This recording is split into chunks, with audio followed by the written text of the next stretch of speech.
What's up, guys? Welcome to another episode of the Michigan Recruiting Report. We are here for our Tuesday show. We're going to have a special guest coming up. After all, On3 released its new rankings update for the 2025 recruiting class. So we'll have a special guest talking about that. Everybody loves rankings, so you won't want to miss that. But before we dive into that, Michigan picked up two massive commits. We're going to talk about them first. But make sure to like this video and subscribe to our YouTube channel for free. Liking this video helps us get in front of other Michigan fans so we can continue to have great discussions. Subscribing helps you because you get notifications every time we drop new videos, which has been pretty often with the amount of commits that Michigan has been getting. And also make sure to subscribe to the Wolverine.com. Use the promo code UM1. That's $1 for 2 months using the promo code UM1. That gets you premium insider recruiting information, team information, basketball transfer portal, and so much more over at the Wolverine.com. So if you like what you see here on the YouTube channel, or if you're listening on, Apple or Spotify or whatever, head over to the Wolverine.com and you can get even more insider information.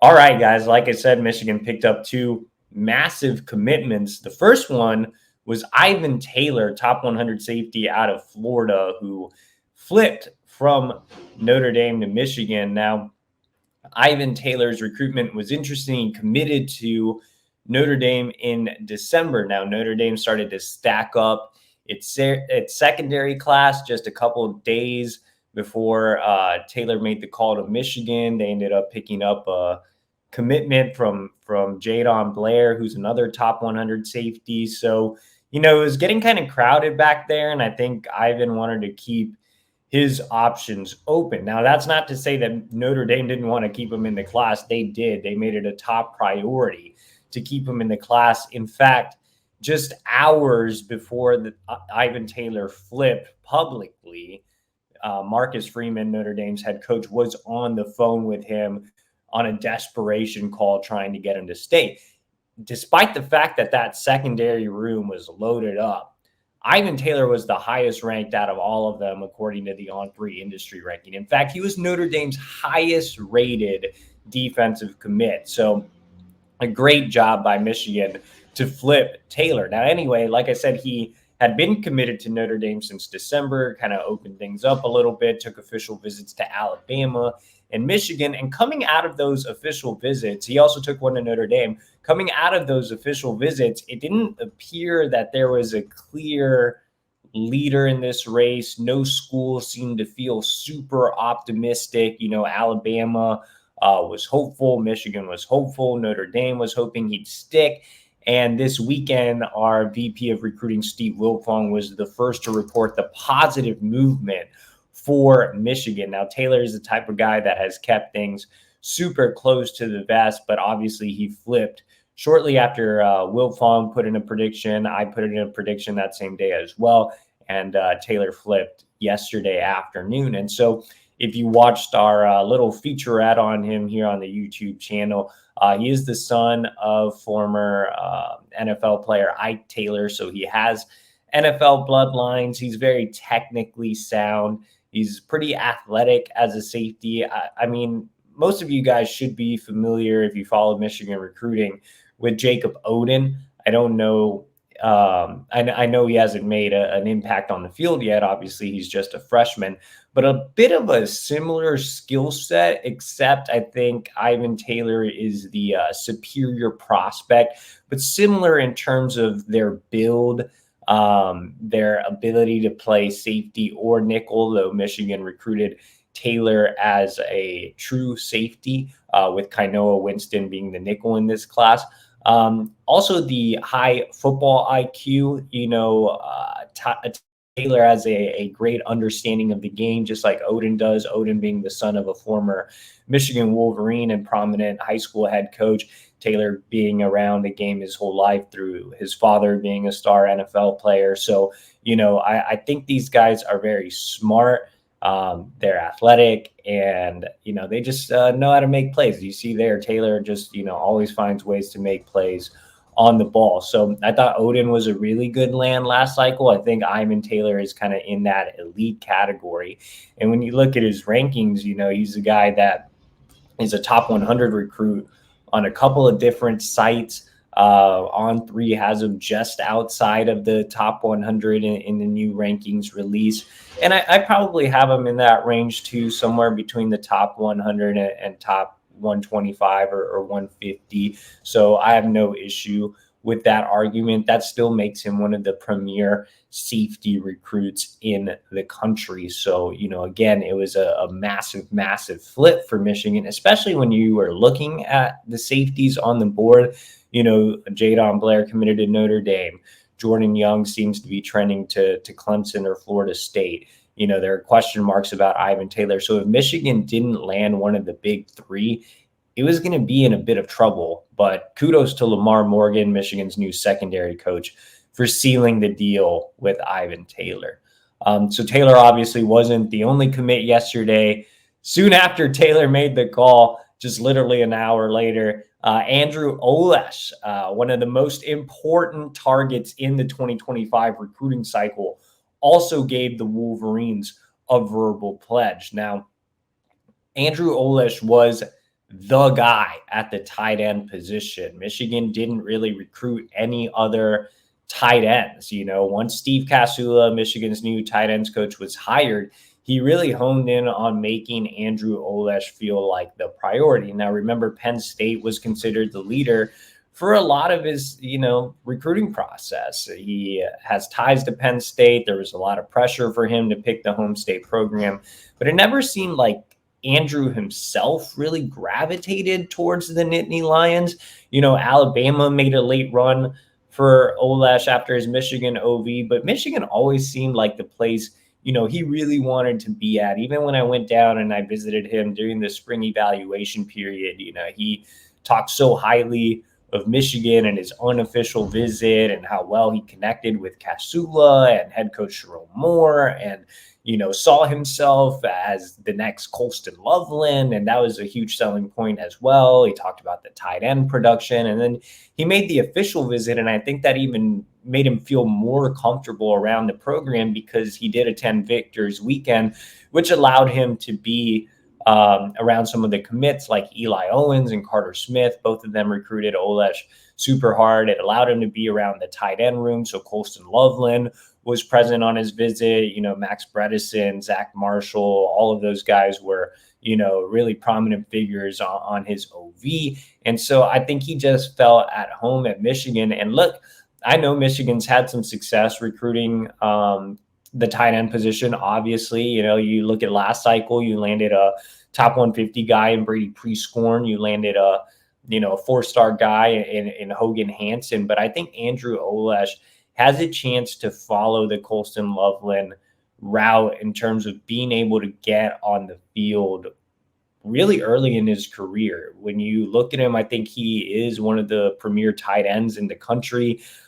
He's just inside the top 100 on the On3 industry ranking. I also have him ranked inside the top 100. He's a tall, athletic pass catcher, moves really well for his size. The combination of size and speed is just fantastic. Now, he'll have to gain some experience playing inline, which he doesn't do a ton at the high school level, but it's hard to find a better receiving tight end in the country than Andrew Olesh. I mean, the skill set is there. You see it on tape. He just spends a lot of time out wide. I mean, he's kind of that extra bigger receiver. And when you look at Colston Loveland, he's a guy that spends just as much time, split out than he does inline. So like I said earlier, the biggest thing for Olesh will just be getting comfortable with playing some inline, as well as adding weight to his frame. Right now he's listed at 215. So he'll have to bulk up, especially playing in a physical conference like the Big Ten. It'll be interesting to see how he develops as a blocker, but obviously a lot to like about both Andrew Olesh and Ivan Taylor. So those are Michigan's two newest commits. We'll preview an announcement later in the show, but right now we're going to have a special guest coming on the show. All right, guys, we have our special guest in attendance here, Charles Power, On3's rankings director. Everybody loves rankings. Charles kind of stays behind the scenes, but obviously does a fantastic job, commanding the rankings lead. Charles, how's it going? I'm doing good. How about you? I'm doing well. Big week for On3, releasing the new 2025 rankings. Before we talk about, the individual guys that moved up for Michigan or even moved down, just tell us a little bit about the rankings process at On3. I think a lot of people want to know what goes into it. Is it mostly film? Do you do more live evaluations? Like how is the process kind of put together to rank so many recruits across the country? Yeah, it's a great question. I think for starters, our basis is always film. Like we go with film first. I think that's the best indicator of the type of football player you're dealing with. And I think everybody has film, right? So that's kind of our starting point. That starts really, I guess, coming out of the freshman year for some, but really sophomore, junior years. And then we try to see as many national prospects as in person. We went to most of the national, the big national events. I think we went to 6 Under Armour regionals this year. And then of course the OT7 finals, the 11 finals. We'll go to some of the OT7 regionals as well. So once we kind of get our basis of our film evaluation, really the big ones that kind of coming out of the junior year, we try to see as many of those guys as possible in the off season. And then we'll see them at national all-star games, right before they enroll in college. But that's kind of the basis of it. It's really, we are film first for sure. We look at production for certain positions, and try to get as much verified measurements, athletic data. It's all kind of a puzzle that we put together over the course of the cycle. And the in-person exposure always helps as well. So it's kind of a mix, but we always start with film. Awesome. Let's dive into the Michigan prospects. Obviously, a lot of Michigan fans were pleased yesterday. Normally they like to complain, but yesterday they were happy. You did bump up a handful of Michigan commits. Let's start off with the quarterback position, obviously the glamour position. Carter Smith got a slight bump. He's a guy that didn't participate in a ton of offseason events, did have a strong Elite 11 regional despite not making it to the finals. Talk a little bit about Carter Smith, who, in my opinion, is one of the more fascinating quarterback prospects in the country.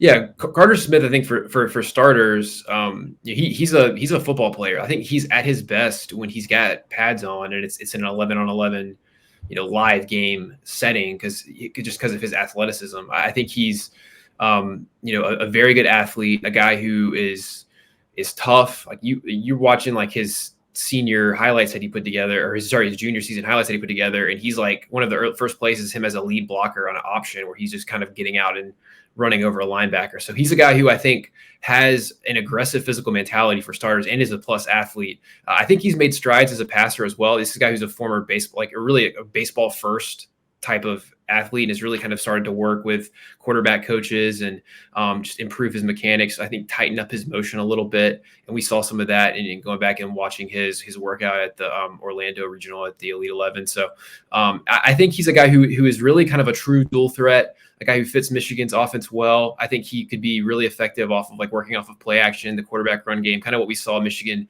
do with JJ McCarthy at times. I think JJ McCarthy kind of opened up that dimension of their offense. And I think he kind of fits, what they like to do schematically. So kind of working in some of that Baltimore Ravens type of run game. So he's a guy who, has been a very good high school quarterback for going on 2 seasons at his high school. And I think just has a good, well-rounded game and one that really shows up at its finest. There was the block on the option right there, but kind of shows up at its finest in the in the live high school football setting. So he's a guy who I think just is super competitive, and you can tell he's a multi-sport athlete and a guy who just kind of has the mentality you want at quarterback.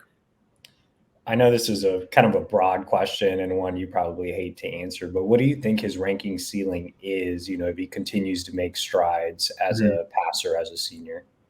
Yeah, I mean, I think it's ultimately determined by really how well he plays as a senior. It's hard to say overall necessarily because it really kind of depends on how he stacks up among the quarterback group, right? So all of our rankings start within each position. So for him, it's going to be really have a great senior season and kind of dominate at the level that really allows us to feel good about the projection. And then I think that would allow him to move up within the quarterback ranking. So if you kind of look at the way the quarterback ranking is now, we kind of have a tier of guys kind of in that top 100 range. Those are ones that we, thought had great junior seasons. We got to see in person.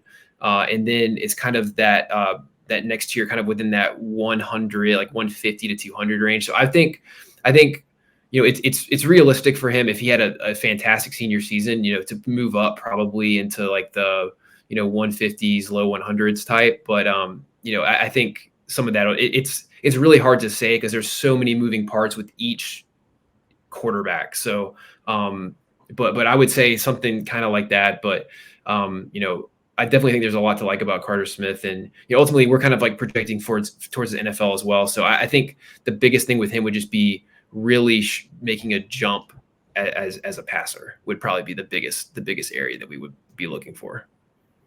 Let's stick on the offensive side of the ball. You had two of the biggest risers in the country, that are current Michigan commits, recent commits, both out of the same high school in New Orleans, Louisiana, out of Archbishop Shaw. Jasper Parker, who was a 3-star running back, Jacob Washington, who was a 3-star wide receiver, both of them now in the On300. Talk a little bit about both of those guys and why they made such massive jumps. Yeah, so Jasper Parker is a guy who really kind of made a lot of strides, or kind of just came on the national recruiting radar after his junior season at Archbishop Shaw. I think for starters, he has really good size and he's a tough runner. And I think what we've kind of seen from him as we've gotten more exposure to him is he has like an every down back type of skill set. He's a guy who can run between the tackles. I think he's going to put on a bunch of size once he gets to Michigan. I could see him being 220, like fairly easily, and being a between the tackles runner, and also a guy who can, stay on the field and third down and use him, both as a pass protector and as a pass catcher. So he has a really, I think, well-rounded skill set, and a guy who's, I think his best football is certainly ahead of him. And I think the same can be said for Jacob Washington. I'm going to kind of read off some of his testing numbers just from this, this offseason on the camp circuit. I think he probably is one of the more kind of physically gifted, athletic receivers in the cycle. And he's also younger for the class. I think he turned 17 maybe a month or so ago. So he was 6'2.5", 180 with a 6'7" wingspan, and an electronic 4.5, 440, and I guess that's a 10.5 broad jump. So I mean, that's like about as good as you'll see just athletically in the combine setting. And he's one who I think his best football, like Jasper Parker, is certainly ahead of him. He's a guy that we're kind of banking on making a jump as a senior. I think the biggest thing with him is just going to be kind of refining his route running, just his kind of position specific skills. But I think he showed really positive signs of just progression. And I certainly think like he's a guy who, might not be like a year one or maybe even year two contributor, but once he kind of settles in, I think he has a really, really high upside. And he's a guy who I think you would like to take a bet on, just athletically, and kind of, I think the athleticism's there, but he'll continue adding the skill, as he continues to develop. Another offensive commit that received a rankings bump is Andrew Olesh, who obviously just committed yesterday. And, I personally have said, I think he has an argument as the best tight end in the country. Is, obviously in that top tier for On3. Just talk a little bit about Andrew Olesh continuing to rise up the rankings. Yeah, I mean, I agree. I mean, I kind of view that tight end group as really kind of, there's a top tier. I think there's a pretty clear top three, and then a pretty clear maybe top 5 or 6, kind of in that tier. And it's an interesting group because they all kind of have different skill sets. But I personally, like, I'm very high on Andrew Olesh. I think for starters, he is a mismatch as a pass catcher, right? So he played a lot of receiver, as a junior, very productive, and a guy who I think projects as a high level separator as a tight end. And by that, I mean like his ability to break off his routes, particularly at the route stem. He has a lot of shake to his game, like a lot of lateral agility. I think seeing him, go through the camp circuit, he worked out at the All 22 in conjunction with the Elite 11 at their camp in State College, and like tested really well. Ran like a 4.61, I want to say. But if you watch him in one-on-ones, he's virtually unguardable. And that's kind of what we see. It kind of validates what we see on film. But it's just against better competition that he plays on Friday nights. So I think that made us feel really good. He's got a big frame. He's 215-ish right now, but I think he's going to continue filling out, like big hands, good length. So I think when you look at what the way the tight end position is moving now, I think there's a premium on guys who can really separate within short areas. And I think that's where Olesh succeeds. And so I think he's got a case. I agree with you, EJ. I think he has a case to contend as the number one tight end.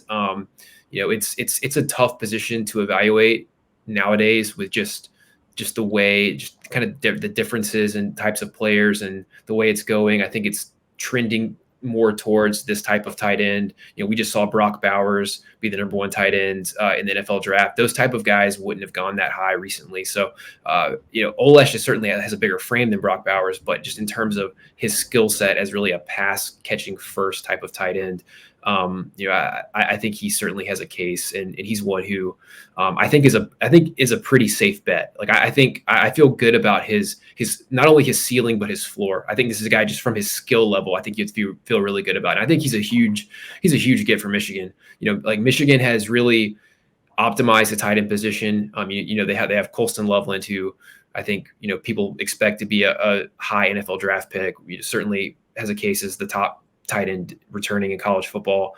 So I think they have a great story to sell and a great track record there. And Olesh, I think getting him in the boat is a huge get. And I think it puts him in a good position to kind of continue that trend at tight end.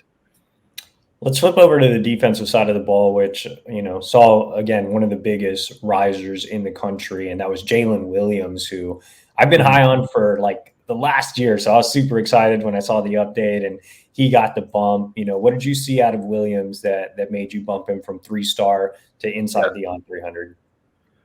Well, I think he's got a lot.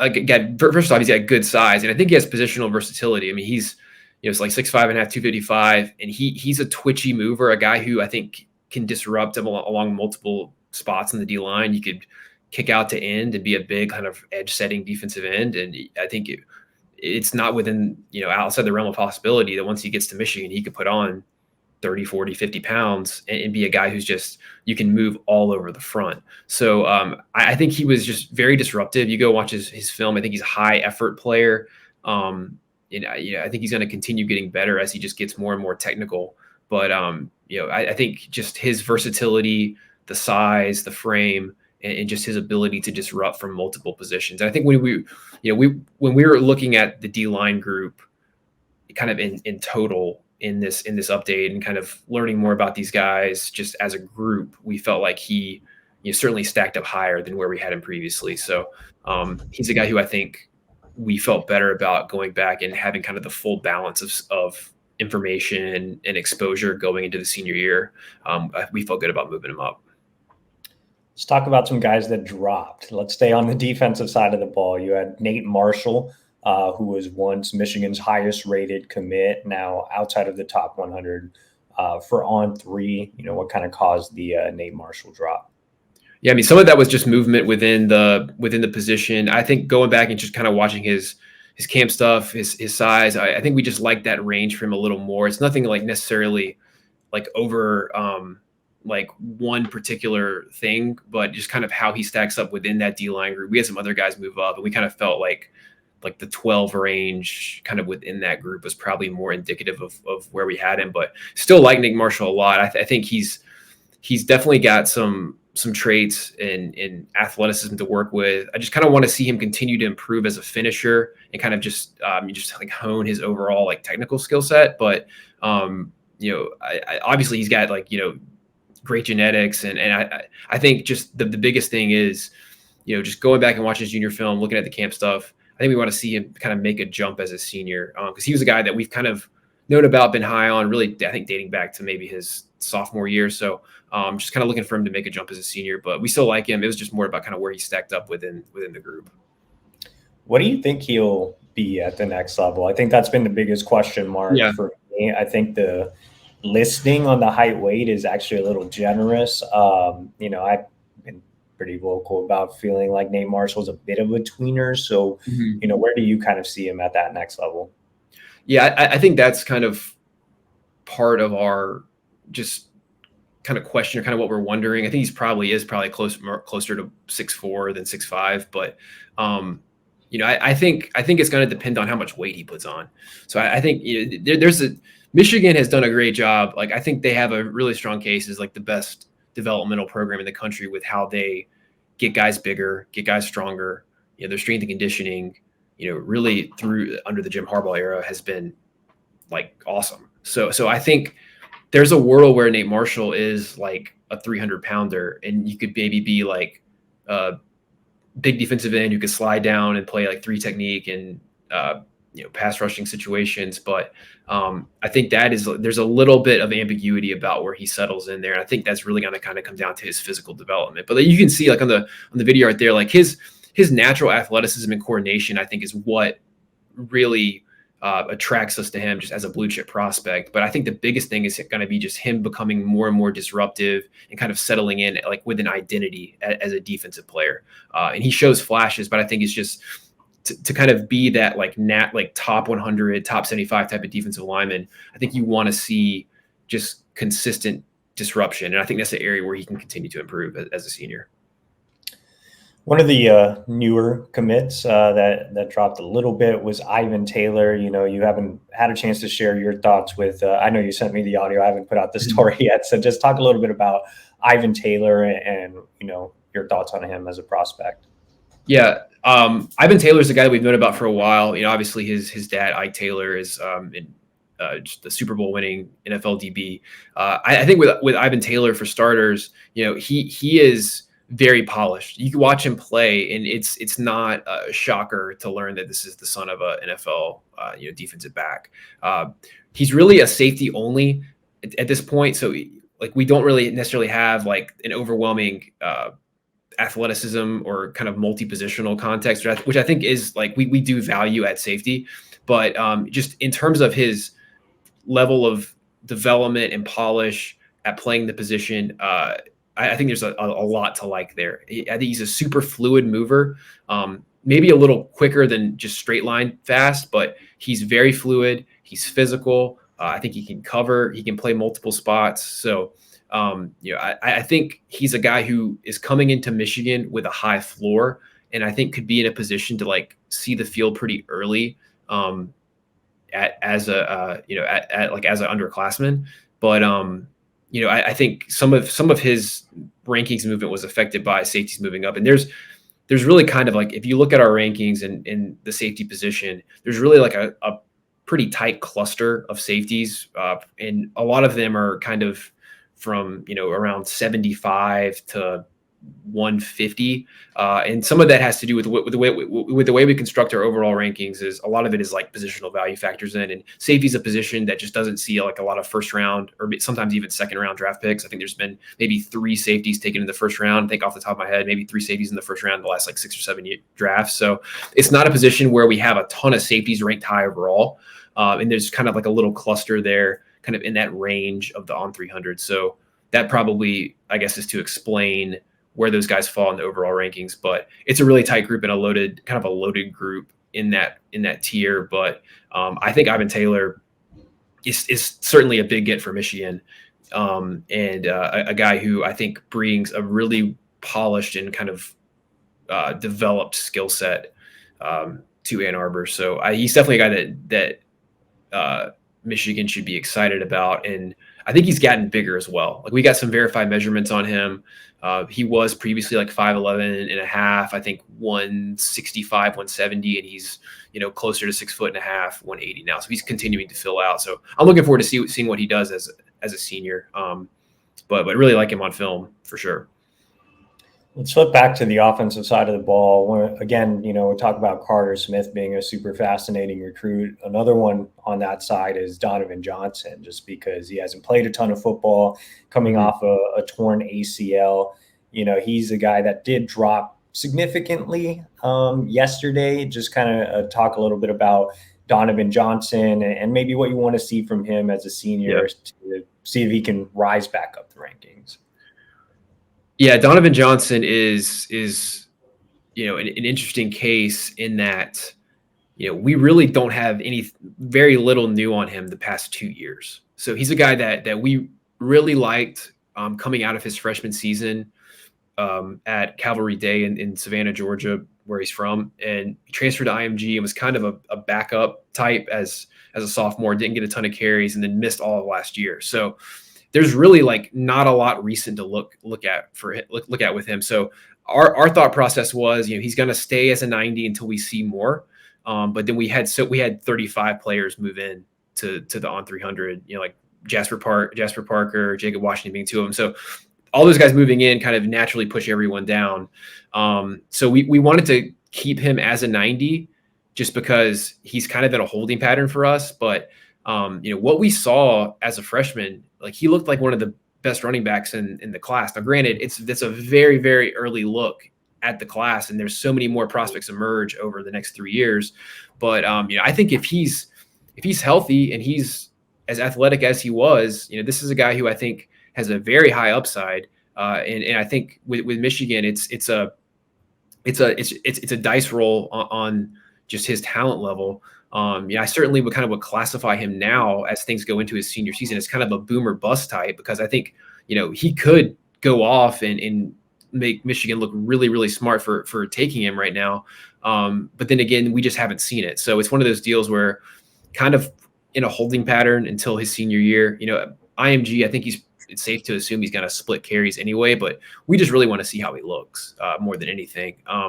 Just haven't seen him really do much on a field in 2 years. So, but there's certainly a lot of physical ability to work with. But, I just can't think of a ton of instances where we haven't seen a guy for this extended period of time, especially one that we were really, really high on to start with. So I'm eager to see how it works out. I think it's a kind of a roll of the dice that could prove, pretty savvy on Michigan's part if he looks, if he kind of returns to his form.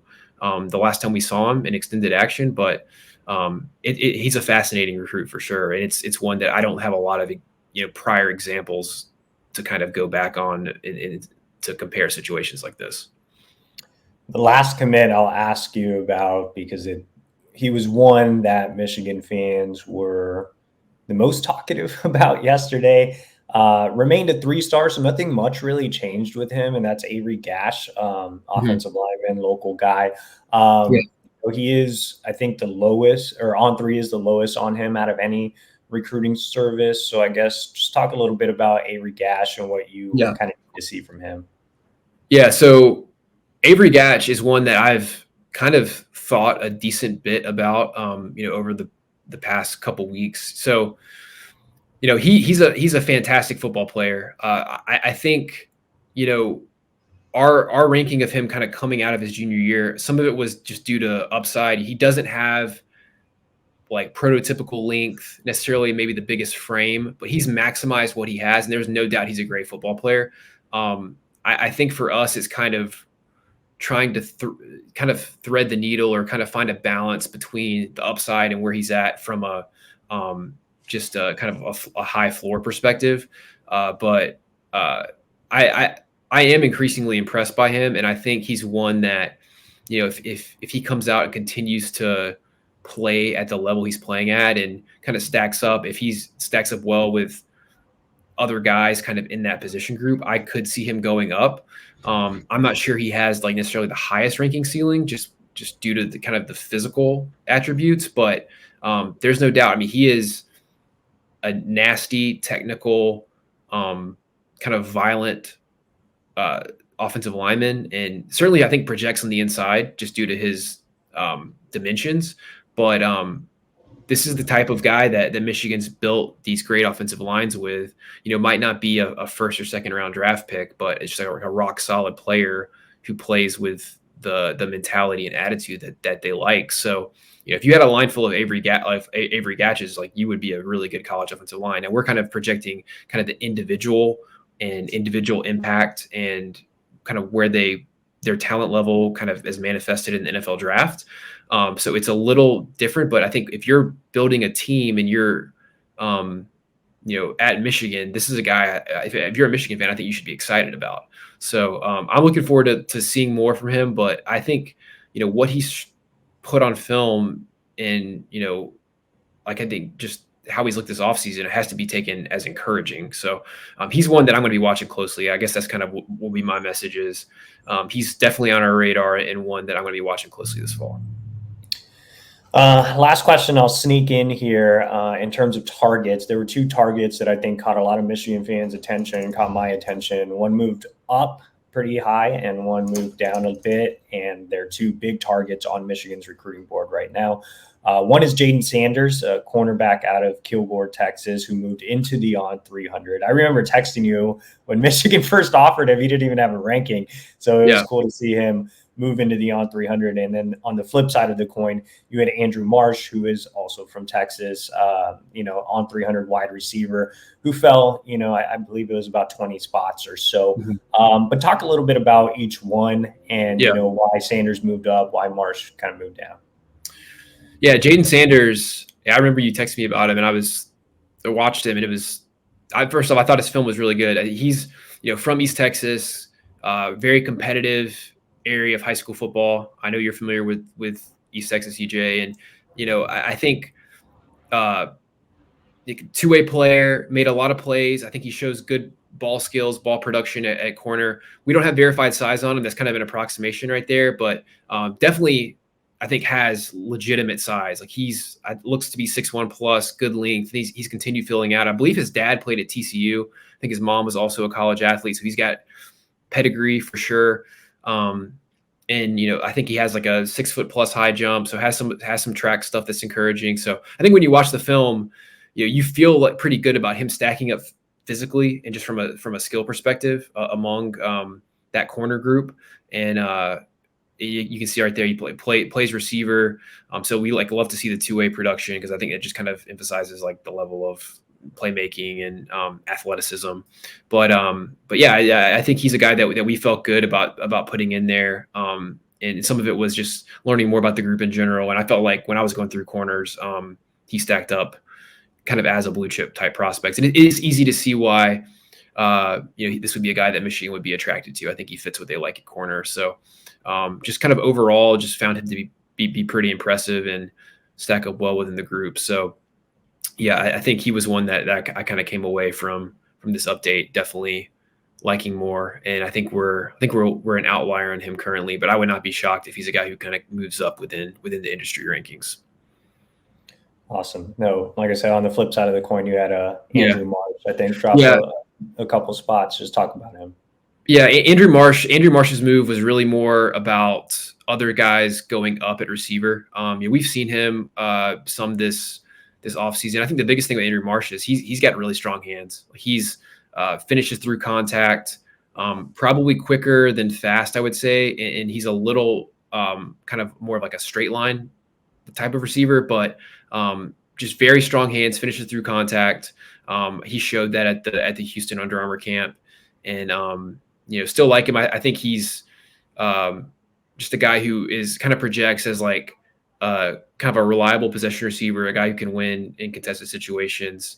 And then, I think the biggest thing is just kind of seeing how he plays as a senior. But that receiver group, I think a lot of it was, guys like Donovan Olugbode, some guys that we saw that really kind of showed out, on the camp circuit were ones who moved up. But I think Andrew Marsh just stayed same rating and kind of similar range. It was really just kind of other movement. But, he's a guy that I think we've known about for a while, and certainly could look forward to continue tracking him as a senior. So awesome, Charles. So to get you out of here, just last thing for you is just tell me a little bit about your overall thoughts on the class that Michigan's put together. It's Jerome Moore's first as the head coach at the University of Michigan, moved up to number 11 yesterday in the industry ranking. So kind of big picture thoughts on the Michigan class.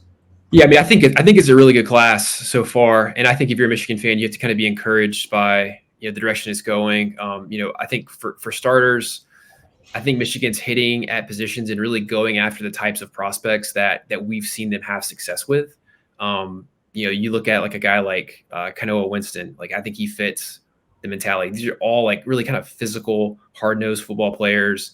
And I can think guys, you have some upside types, like a guy like Jacob Washington, and then you also kind of have kind of the building block high floor types as well. So I think it's a good mix, and I think it's positions that Michigan certainly has success with. I think landing Andrew Olish is huge. I think Michigan is the type of program that will get the most out of him. So I think that's a really good fit from both points, just with the kind of the scheme they run at tight end, because tight end is a really high. It's a position where it's like highly scheme dependent. So I think I think landing a guy who's a potential difference maker at a position that's really kind of a fulcrum in their offense is huge. So I think if you're a Michigan fan, you need to be excited about the way it's going. And obviously they've had a big week or so on the recruiting trail. So I think it's an encouraging first class for Sharon Moore.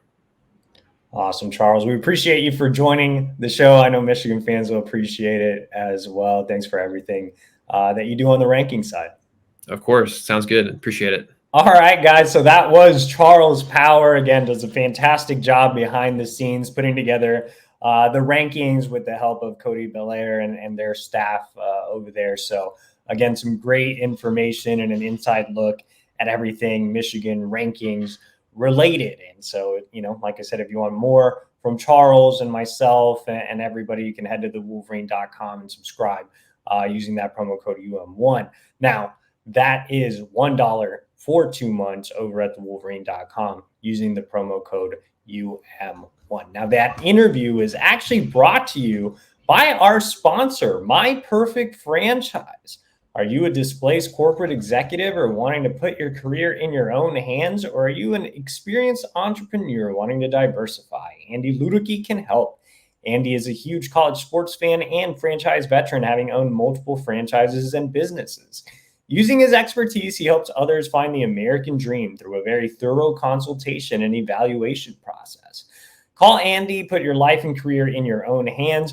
Best of all, his services are 100% free. So what do you have to lose? Andy is the go-to guy in America for everything franchises, man. If you're looking for a Chick-fil-A or a Starbucks or anything in that realm, Andy is the man to contact. Hit him up at 404-973-9901. Again, 404-973-9901. Or email him at andy@myperfectfranchise.net. He's willing to do Zoom meetings as well. Check him out over at myperfectfranchise.net.